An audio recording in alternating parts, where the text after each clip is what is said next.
Meu nome é Cleide, tenho 34 anos, nasci na Bahia, no interior da Bahia. E eu, na verdade, nasci já dentro de um lar destruído, na verdade.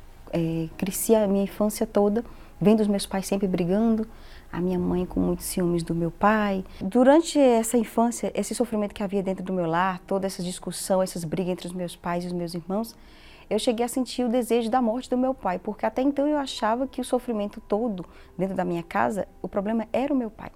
Mas não, isso não aconteceu, continuou, e quando chegou na adolescência, isso me acarretou o quê? Traumas, complexo de inferioridade. Por que acontecia? Eu tinha medo de que acontecesse comigo a mesma coisa que aconteceu com a minha mãe. Então eu fui em busca da felicidade, comecei a namorar muito jovem, aos 16 anos decidi casar com uma pessoa. Ele me convidou para a igreja que ele frequentava, uma igreja evangélica tradicional. E aí eu fui. Como meu desejo de ser feliz era tão grande, eu falei assim, tudo que me apresentar, eu vou acreditar e eu vou apostar nisso, né? Olha, os costumes dessa igreja era mais assim, era externo, era mais a preocupação na forma de se vestir, mais na aparência do que propriamente internamente. Eu não me recordo, nesses 9 anos, de ter ouvido alguma palavra que me fizesse enxergar que eu estava vivendo uma vida que não condizia com o que a palavra de Deus dizia, né? Não parecia que eu cria em Deus, não parecia que eu tinha Deus, mas eu acreditava que tinha simplesmente pelas vestimentas, pela aparência. Eu cria que por esse fato eu já estava salva e que havia salvação para mim, que eu não tinha pecado, sendo que dentro de mim, eu havia muitos pensamentos sujos, muito sofrimento, muita complexo de inferioridade, muito orgulho, muita vaidade, oprimida, vazia, era nervosa, ansiosa, insegura, era infeliz mesmo. Quando eu tive a minha filha, quando ela tinha uns 2 aninhos mais ou menos, eu me lembro que eu perdi a paciência facilmente e teve uma vez que eu estava sozinha com ela, que eu agredi e depois eu comecei a chorar porque eu não entendia por que eu fazia aquilo, mas aquilo era a insatisfação que havia dentro de mim, a infelicidade que havia dentro de mim e eu não conseguia explicar também por que era essa infelicidade. Na verdade, como o casamento foi desgastando muito, eu não sabia como lidar porque eu não tive referência, ele tampouco teve referência, então nenhum dos dois conseguiu levar adiante esse casamento. E decidi me divorciar.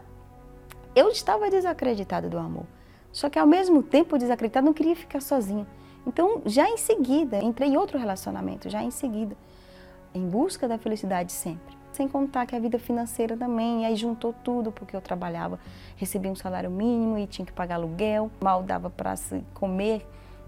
E quando chegava no final do mês para receber, no princípio do mês para receber o salário, já não tinha o que receber. Até que um dia minha irmã chegou dentro da minha casa e falou, Cleide, para onde que você está indo nessa situação? Você sabe até onde você vai chegar nessa situação?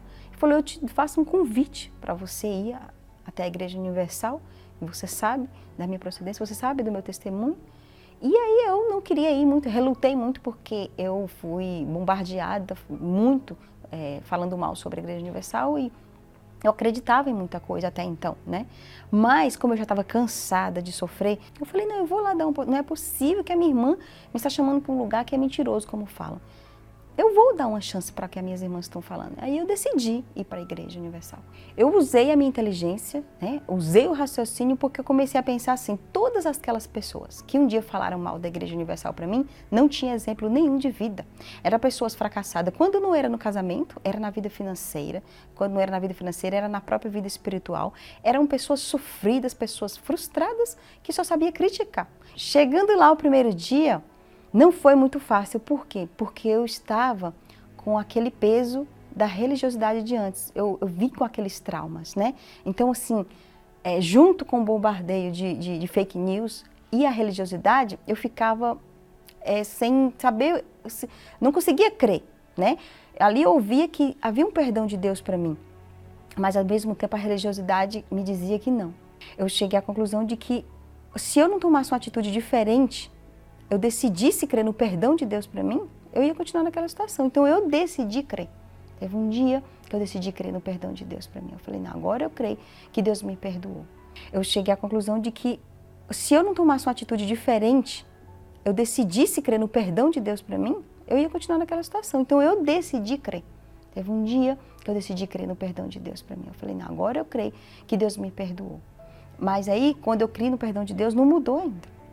Eu continuei vindo, só que aí com os problemas que eu tinha, que era o que? O sofrimento com o meu esposo, que até então a gente estava só vivendo junto, aquilo tirava a minha paz. Então eu estava vindo buscar Deus, mas eu ficava focada nos problemas, focada nele, que ele ficava nos bares com os amigos, não me dava atenção, aí eu ficava focada com medo de ser traída, o problema da minha filha também, que até então queria deixar de viver comigo para ir viver com o pai, então eu vivia naquele pensamento, só naquele sofrimento, e eu vivia focada nesses problemas. Então eu lembro que eu vinha para a igreja e só pedia para Deus assim, Deus, faça com que o meu marido mude a forma de agir comigo, faça com que o meu marido pare de ir para os bares, eu só pedia isso para Deus. Faça com que ele decida casar comigo, eu só vivia pedindo bênção para Deus. Faz a minha filha me amar de uma maneira que ela não queira me deixar para ir viver com o pai dela. Então esses eram os meus pensamentos. Eu só queria bênção. E eu continuava sendo a mesma pessoa, com as mesmas atitudes, vivia chata, muito chata no relacionamento, porque eu brigava, eu ficava ligando, eu ficava com ciúmes, era uma péssima mãe, não dava atenção para minha filha. Eu estava 1 ano dentro da igreja, cheguei até a ouvir falar do Espírito Santo, mas eu não tinha. Mas é porque também não dava prioridade, né? Eu queria só receber, eu queria só a bênção, eu só preocupava com os meus problemas, né? E aí eu cheguei para Deus e falei, Deus, eu não aguento mais. Não aguento mais esse sofrimento, não aguento mais de lutar pelo meu marido, nem pela minha filha. Estou cansada de sofrer. Hoje eu me emociono porque é muito forte quando eu lembro daquele dia. Porque foi o dia que eu decidi abrir mão de tudo. Eu nem sabia que naquele dia eu ia ter uma resposta tão forte. Porque esse dia eu não vim em busca de pedir algo para Deus. Eu só decidi. Esse dia eu decidi que eu não queria mais a vida que eu vivia, que eu estava decidida a não pensar. Porque esse 1 ano eu nunca perguntei para Deus o que Ele queria de mim. Esse 1 ano eu nunca tinha falado para Deus, Deus, eu quero o Senhor dentro da minha vida. Nunca, só pedia.